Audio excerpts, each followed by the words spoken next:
তুমি কি একটা জিনিস লক্ষ্য করেছো? রোহিণী কিন্তু এখন অনেকটা বদলে গেছে। তোমার চোখে ধরা পড়েনি? ঠিক কি বদলের কথা বলছো শুনি? না, রোহিণী যেমন অ্যাঙ্গার ছিল, ও যেই ধরনের অ্যারোগেন্ট মেয়ে ছিল, তোমার ক্ষতি করতে চাইতো সব সময়, আমার মনে হয় ও এখন খানিকটা বদলে গেছে। ও খুব টায়ার্ড হয়ে গেছে আর মেন্টালি খুব আপসেটও আছে, যার ফলে ওদিকটা থেকে ও সরে এসেছে। আমার মনে হয় ও এখন নিজের জীবনটা আলাদা করে বাঁচতে চাইছে। তোমার রোহিণী দিকে দেখে খারাপ লেগেছে না? খারাপ লেগেছে? দেখো, রোহিণীকে আমি এত বছর ধরে দেখছি, ও খুব জলি টাইপের একটা মেয়ে, প্রাণ চঞ্চল, ছটফটে একটা মেয়ে। হ্যাঁ, ওর জীবনে অনেক ঘটনা ঘটেছে, সেটা ঠিক, কিন্তু তারপরও ওর মধ্যে একটা আলাদা রিজেকশন ঘটেছে, সেটা দেখতে পেলাম। সেটা আমার ঠিক ভালো লাগেনি। ঠিক কি করা উচিত বলো তো? না, তোমার আর আমার হাতে তো কিছু নেই। ওকে নিজের জীবনটা নিজেকেই গুছিয়ে নিতে হবে। আমার হাতে হয়তো নেই, তোমার হাতে আছে। ঠিক বুঝলাম না। বাইরে তুমি রোহিণীদির এতদিনের বন্ধু, আবার রোহিণীদির স্বামীও ছিলে, তাই তোমার একটা দায়িত্ব তো থেকেই যায় না? শবনম, যে সম্পর্কগুলো এখন আর নেই, সেই সম্পর্কগুলো টেনে আর কথা বলো না প্লিজ। মানুষ নিজের ইচ্ছেতেই সম্পর্ক গড়ে, আবার নিজের ইচ্ছেতেই সম্পর্ক ভাঙে। কিন্তু কি বলতো, সম্পর্ক একবার গড়লে না, তা সহজে ভেঙে ফেলা যায় না। এই যে রোহিণীদির জন্য আজ তোমার এত খারাপ লাগছে, সেটা তো কোথাও একটা সম্পর্ক আছে বলেই খারাপ লাগছে, তাই না? হ্যাঁ, তোমাদের হয়তো যোগাযোগ নেই, কিন্তু সম্পর্ক নেই সেটা বলো না। কি বলতে চাইছো তুমি? কি বলতে চাইছো শবনম? এতদিন পরে আমি তোমাকে আমার এত কাছে পেয়েছি। বিয়ের পর থেকে তুমি মায়ের সাথে ছিলে, আজকে যখন আমি তোমাকে আমার এত কাছে পেয়েছি, তুমি এখন এসব কথা বলবে? আমি কিছু বলছি না, রাত হয়েছে, ঘুমাবো।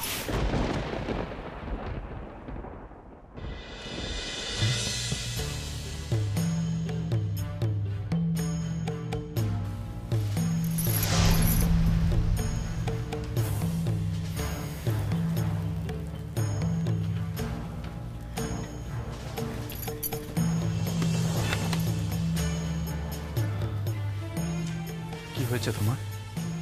কেন এরকম করছো? কি আবার হবে? কিচ্ছু হয়নি, ঘুম পাচ্ছে, ঘুমাবো।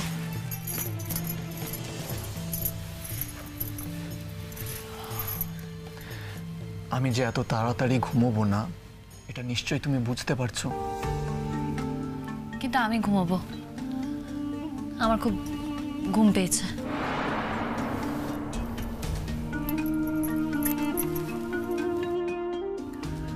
কি হয়েছে আমাকে বলো? আমার কোনো কিছুতে তুমি হার্ট হয়েছো?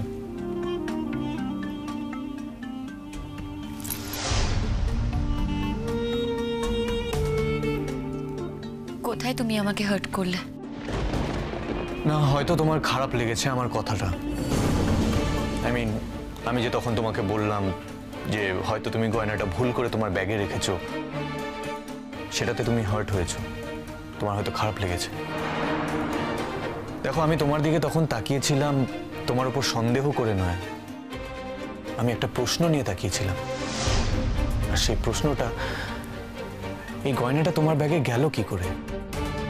তুমি যদি না ঢুকে থাকো, তাহলে কে ঢোকালো গয়নাটা তোমার ব্যাগে? এই প্রশ্নটা নিয়ে আমি তোমার দিকে তাকিয়েছিলাম। Please don't misunderstand me, please. আমি আর ওটা নিয়ে ভাবছি না। তাহলে কি নিয়ে ভাবছো? রোহিণী? আমি রোহিণীর দিকে নিয়েও কিছুই ভাবছি না। আমি কেন রোহিণীর দিকে নিয়ে ভাবতে যাব? না, এই যে একটু আগে আমাকে এতগুলো কথা শোনালে, আমি ওর প্রেমিক ছিলাম, আমি ওর স্বামী ছিলাম। দেখো, কোনো কিছুই তার মিথ্যে বলিনি, যা সত্যি আমি তাই বলেছি। শোনম, কাল সকালের মধ্যেই কিন্তু আমরা জানতে পারবো আমরা যে ইন্টারভিউটা দিয়েছি, আই মিন ওই হসপিটালে, আমাদের দুজনের চাকরিটা হচ্ছে কি হচ্ছে না? দুজন কোথা? তিনজন তো। মানে রোহিণী দিও তো ইন্টারভিউ দিতে গিয়েছিল। হ্যাঁ, সে তো আরো অনেকেই ইন্টারভিউটা দিতে গেছিল, কিন্তু আমরা কি সবাইকে নিয়ে ভাবতে যাব? রোহিণী দি ঠিক সবার মধ্যে পড়ে না। রোহিণী যদি চাকরিটা না পায়, পাবে না, অ্যাজ সিম্পল অ্যাজ দ্যাট। দেখো, ও যদি ইন্টারভিউটা ভালো দিয়ে থাকে তাহলে ও চাকরিটা পাবে, আর ও যদি ইন্টারভিউটা ভালো না দিয়ে থাকে তাহলে চাকরিটা পাবে না। এতে তো আমাদের দুজনে কিছু করার নেই শবনম। আমরা কি করব বলো? তবে ইন্টারভিউতে একজন ভদ্রলোক ছিলেন যে তোমাকে হ্যাকেল করার খুব চেষ্টা করেছিল, কিন্তু বাকি দুজন যে ছিল তারা কিন্তু ওনাকে দাঁড়াতে দেয়নি। আমার না সেই জন্যই মনে হচ্ছে যে আমার চাকরিটা হবে না। দেখ, আই অ্যাসিওর ইউ, আমি তোমাকে লিখে দিচ্ছি 100% তুমি চাকরিটা পাবে। আরে তুমি যদি চাকরিটা না পাও তাহলে কে পাবে বলো তো? তোমার থেকে স্টেবল ওখানে আর কে ছিল? কেউ ছিল না, আমি বলছি। আর তাছাড়া আমি সবাইকে নিয়ে কেন ভাবতে যাব? রোহিণী দি ঠিক সবার মধ্যে পড়ে না। না, বেশ, রোহিণীর এই চাকরিটা খুব দরকার। ও তো বলছিল যে ওর এই চাকরিটা পেলে খুব ভালো হয়। তুমি যদি এই চাকরিটা না পাও তাহলে ওরা কিন্তু তোমার মতন আরেকজন সুটেবল কাউকে পাবে না। না মানে আমি আমাকে বাদ রেখেই কথাটা বলছি। আমার জীবনে যা যা পাওয়ার কথা সব সময় কি আমি সবটা পেয়েছি? পাইনি তো। পেয়েছো শবনম, পেয়েছো।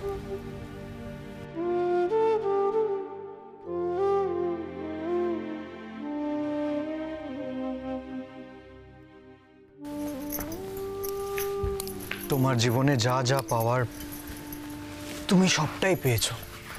হ্যাঁ, হয়তো একটু দেরি হয়েছে ঠিকই, কিন্তু তুমি তোমার জীবনে সবটাই পেয়েছো।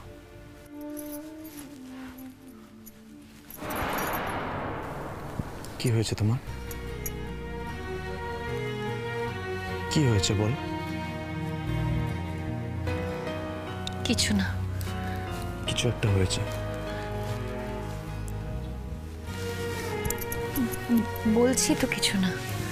কিছু একটা হয়েছে নিশ্চয়ই, তা না হলে তুমি এরকম করতে না স্বপ্ন। তোমার চোখের পাতা একবারের চেয়ে বেশি পড়লেও সেটা আমার চোখে ধরা পড়ে। হ্যাঁ স্বপ্ন, আমাকে ভুল বুঝো না প্লিজ, আমাকে ভুল বুঝো না তুমি। আমি তোমাকে আঘাত করার জন্য সেই কথাগুলো বলিনি। ট্রাস্ট মি, আমি তোমাকে আঘাত করার জন্য কথাগুলো বলিনি স্বপ্নম। তোমাকে অপমান করব, তোমাকে অসম্মান করব, এটা আমি স্বপ্নেও ভাবতে পারি না।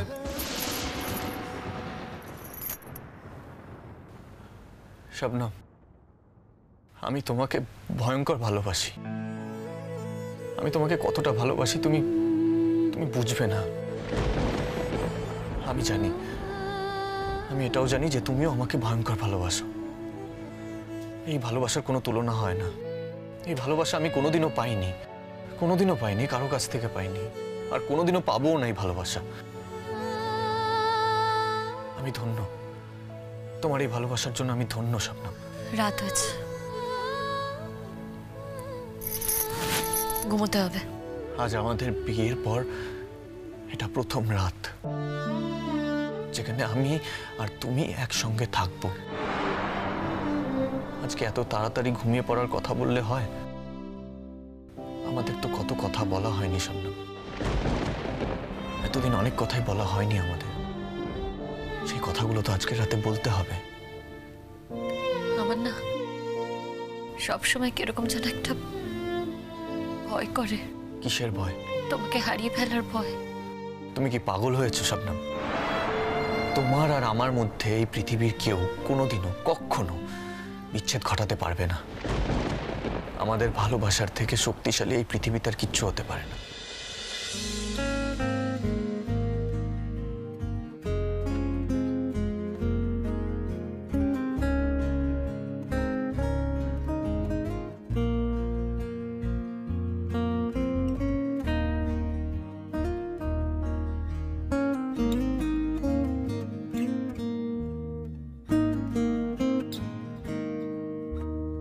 কেটেছে একেলা বিরহের বেলা, আকাশ কুসুম চয়নে।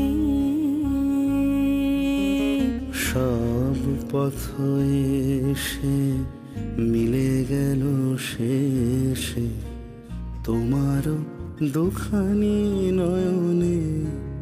নয়নে নয়নে কেটেছে একেলা বিরহের বেলা, আকাশ কুসুম চয়নে।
এই তো তবে এই তো এসে গেছে।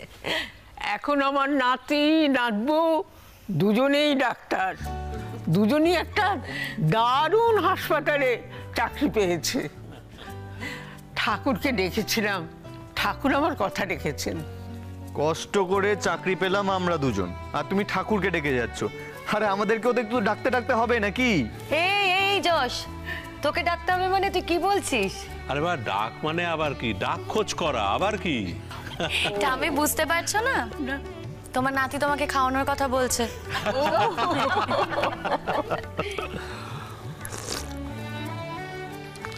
শোনো, আমিও তো অবিবেচক নই। আজকে দাদা নেই তাই, নয়তো আজকে একটা গ্র্যান্ড লাঞ্চ করতাম। শোনো, তবে আমি একটা ডিনার অ্যারেঞ্জমেন্ট করছি, কিন্তু ফার্স্ট ক্লাস একটা ডিনার। সে তো করতেই হবে, আমিও কিন্তু খালি হাতে নেই। ওই যে মিষ্টি এনে রেখেছিলাম, ও ছোট বৌমা, মিষ্টিগুলো কোথায়? ওমা, সেটা তো আপনি ঠাকুরের কাছে নিবেদন করলেন। সে তো ঠাকুরের কাছে নিবেদন করে দিয়েও দিয়েছি। মিষ্টিগুলো কোথায় দেখো, ফ্রিজে রাখা আছে নাকি? ওমা, ফ্রিজে কেন থাকবে মা? দাঁড়ান আমি দেখছি। দেখো তো। এখানেই তো রাখা ছিল, দেখি আমি। এই তো, এই তো টেবিলের ওপরেই আছে। যশ, শবনম, তোমরা ঠিক যে মিষ্টিটা খেতে ভালোবাসো সেই মিষ্টিটাই আনা হয়েছে। আর এটা এক্সক্লুসিভলি কে এনেছে বলতো? ঠাকুমা। কি ব্যাপারটা কি? হ্যাঁ, আমাকে বাদ দিয়ে বুঝি সমস্ত খাওয়া দাওয়ার অ্যারেঞ্জমেন্ট হয়ে যাচ্ছে? হবে না কিন্তু। তা কিন্তু হতে পারে? তা হয় কখনো? তুমি বাড়ির বড় বউ, তোমাকে বাদ দিলে তো আমাদের গর্দান যাবে। আচ্ছা দাঁড়াও, আমরা আগে প্রণামটা করি। তোমাদের পুজো টুজো দেওয়া সারা, আমাদের রেজাল্টটা বেরোলো, তোমাদের মিষ্টিও এসে গেল, রাত্রে ইনভিটেশনও পেয়ে গেলাম, পুজোও দিয়ে দিলে। এদিকে এখনো প্রণামটাই করিনি। অনেক বড় হও দাদু ভাই, অনেক বড় ডাক্তার হও। ঠিক আছে,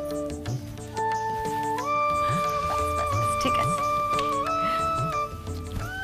না না না না না, ঠিক আছে।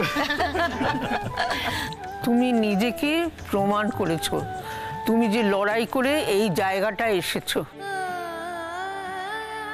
আমি চাইবো ভবিষ্যতে তুমি আরো লড়াই করে আরো ভালো জায়গাটা নেবে।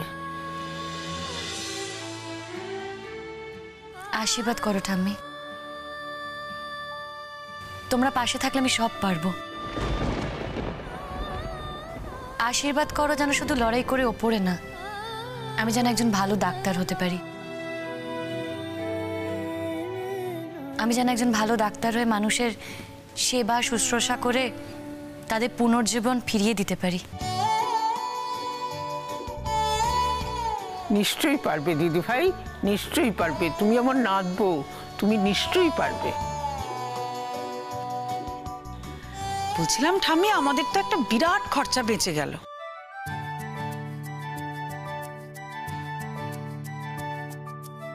কিরকম? আরে বাবা, তুমি বুঝতে পারছো না? ডাক্তারের খরচা।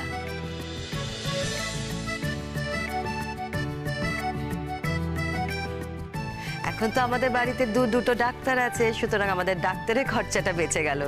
ঠিক বলেছি তো? আচ্ছা, আমাকে একটা কথা বলতো, তোদের জয়েনিংটা কবে?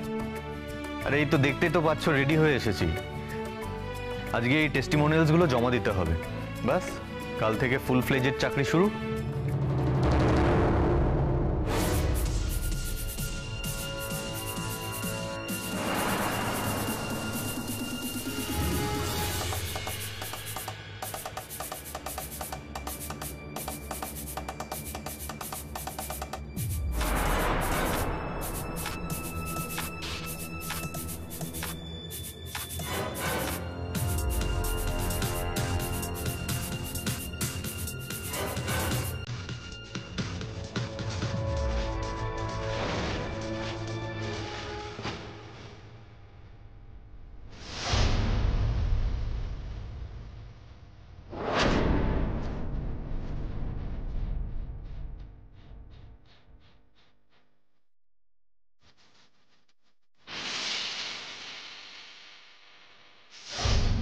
আচ্ছা, মা কোথায়? মাকে তো দেখতে পাচ্ছি না। মাকে তো প্রণাম করে বেরোবো। ফুলকাকি বোধহয় ঘরে আছে। ঘরে কেন? মায়ের তো শরীর ঠিক আছে, তাহলে কেউ ডাকোনি মাকে? যা চাকরি করতে এবার যা। তোর চাকরি করার স্বাদ জন্মের মতো মিটিয়ে দিয়েছি। এই চাকরিটা তোর হবেই না। ভবিষ্যতে আবার কবে জোগাড় করতে পারবি না পারবি তার কোনো ঠিকই নেই। তোর সব প্রমাণপত্র আমি লোপাট করে দিলাম। যা।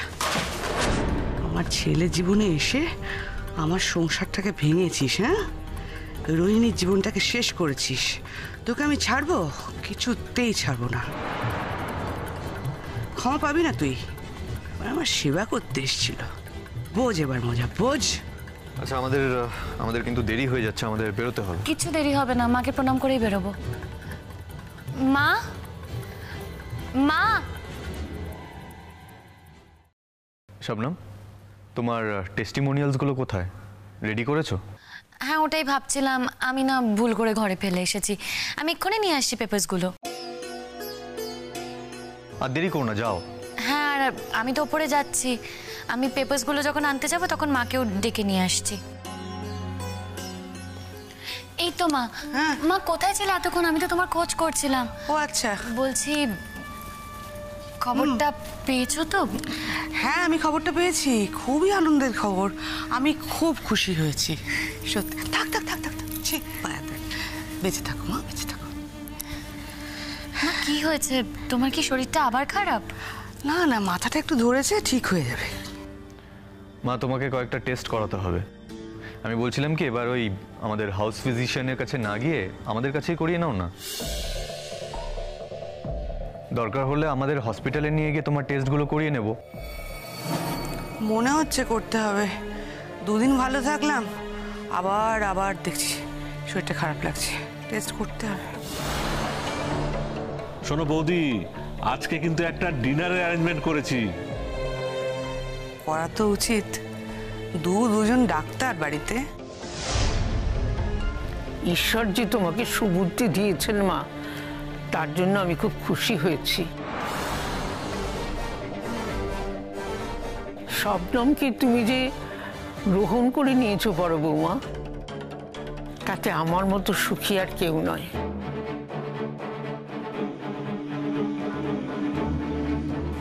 মা, আজ কিন্তু আমাকে মন ভরে আশীর্বাদ করো। প্রথম দিন কাজে যাচ্ছি, তাই তো তোমার খোঁজ করছিলাম, তোমাকে প্রণাম না করে বেরোতে চাইছিলাম না, তাই ওপরে যাচ্ছিলাম। আর ওপরে আমি আমার টেস্টিমনিয়ালসগুলো ফেলে এসেছি।